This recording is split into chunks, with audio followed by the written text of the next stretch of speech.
एक समय की बात है। एक गांव में सफेद साड़ी वाली चुड़ैल का आतंक था। चुड़ैल रात भर गांव में घूमती और गांव का जो भी आदमी उसे दिखाई देता उसे वो घायल कर देती। अरे कोई तो बचाओ, मर गया रे। एक रात हरिया अपने खेत से अपने घर लौट रहा था कि तभी अचानक उसके सामने चुड़ैल आ जाती है। अरे बाप रे, ये चुड़ैल कहाँ से आ गई? आज तो मैं गया काम से।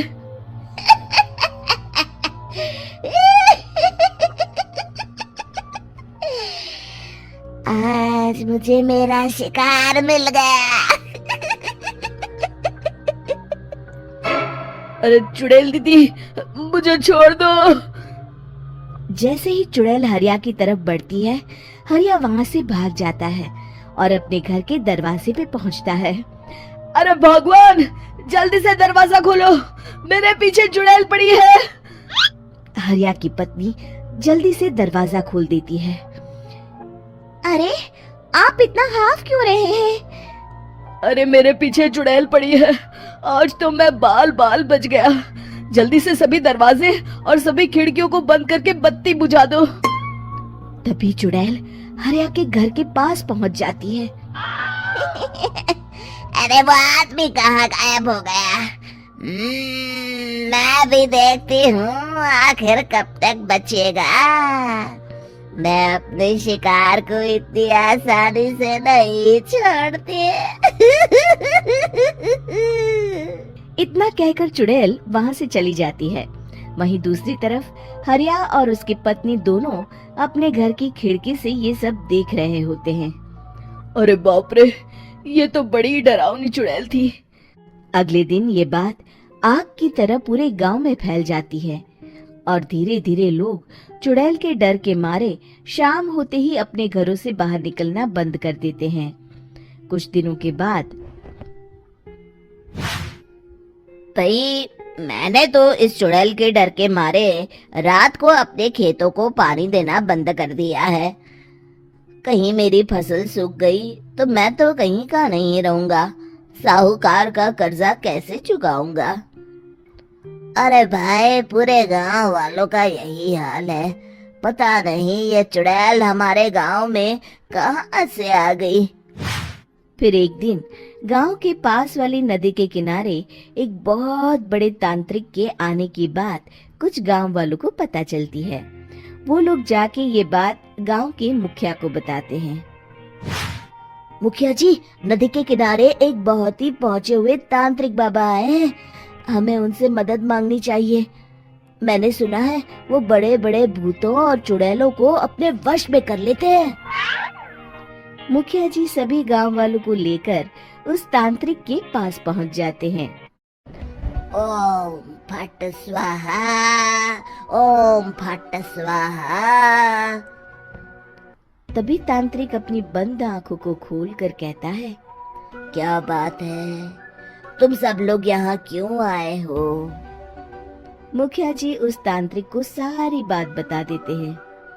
अच्छा, तो ये बात है। और तांत्रिक अपनी आंखों को बंद कर लेता है।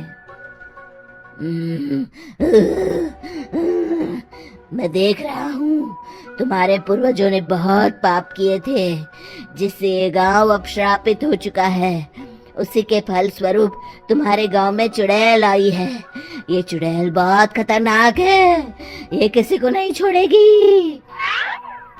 हे भगवान, मर गए रे, अब क्या होगा?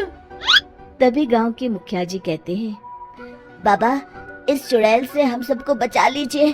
कोई तो उपाय होगा। इसका सिर्फ एक ही उपाय है। सभी गांव वालों को बारी बारी हर दिन अपनी आधी फसल उस पहाड़ी के ऊपर बनी काली गुफा में छोड़ के आनी होगी। तभी उस चुड़ैल की भूख मिटेगी और श्राप का प्रभाव खत्म हो जाएगा और तुम सब जिंदा बच जाओगे। सभी गांव वाले उस तांत्रिक की बात को मान लेते हैं और वहां से चले जाते हैं। फिर अगले दिन से रोज उस गांव के लोग बारी बारी से अपनी आधी फसल उस काली गुफा के पास जाकर रखाते। कुछ दिनों बाद हरिया की बारी आती है। बाप रे, आज तो मेरी बारी है उस काली गुफा में जाने की।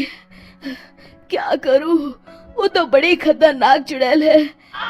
मेरे तो हाथ पैर कांप रहे हैं। फिर हरिया डरते डरते अनाज की बोरियां अपनी बैलगाड़ी में लाद देता है।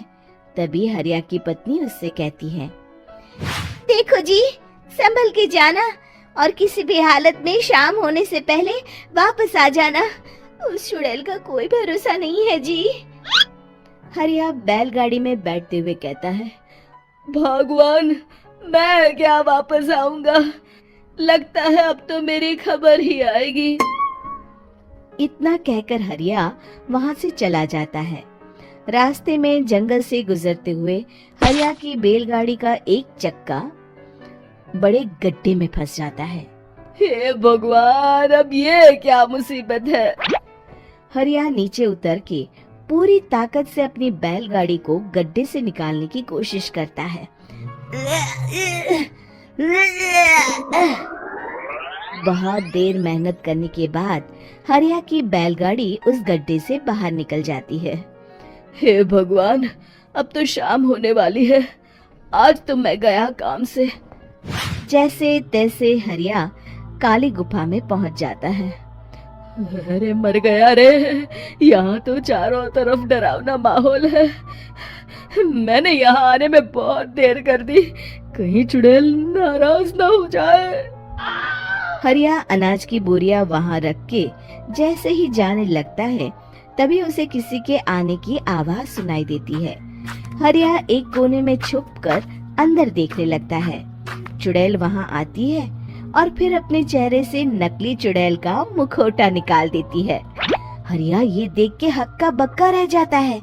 तभी चुड़ैल कहती है, भैया यहाँ आना, आज तो बहुत अनाज आया है। इसे मिलाकर अब हमारे पास ढेर सारा अनाज जमा हो गया है। कल ही हम इसे शहर में बेच आएंगे और माला माल हो जाएंगे।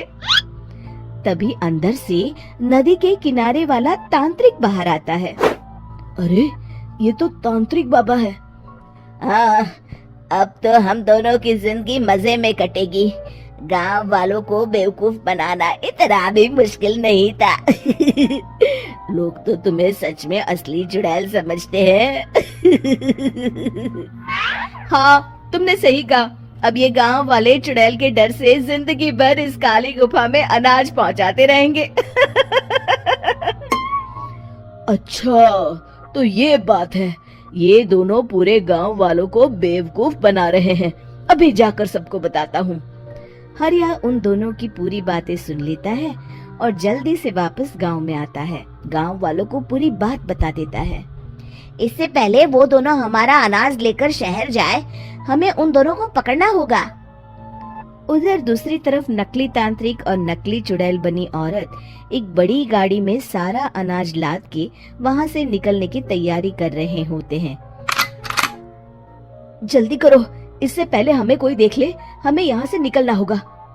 और तभी वो दोनों देखते हैं कि सामने से सभी गांव वाले अपने अपने हाथों में मशाल लेके आ रहे हैं। दोनों बुरी तरह डर जाते हैं। रुक जाओ, तुम दोनों का भांडा फूट चुका है। अरे मर गए रे, ये गांव वाले कहाँ से आ गए? तुमने क्या सोचा इतनी आसानी से यहाँ से निकल जाओगे? ये अनाज हमने अपने खून पसीने से दिन रात खेतों में मेहनत करके उगाया है। दोनों मुखिया जी के पैरों में गिर जाते हैं। हमें माफ कर दीजिए, हम दोनों एक नंबर के कामचोर हैं। बिना मेहनत किए पैसे कमाना चाहते थे। हाँ, अब हम आगे से मेहनत मजदूरी करके पैसे कमाएंगे। हमें कुछ मत करना, हमें छोड़ दीजिए। इतना कह के दोनों गांव छोड़ के भाग जाते हैं और सभी गांव वाले फिर से खुशी खुशी रहने लगते हैं।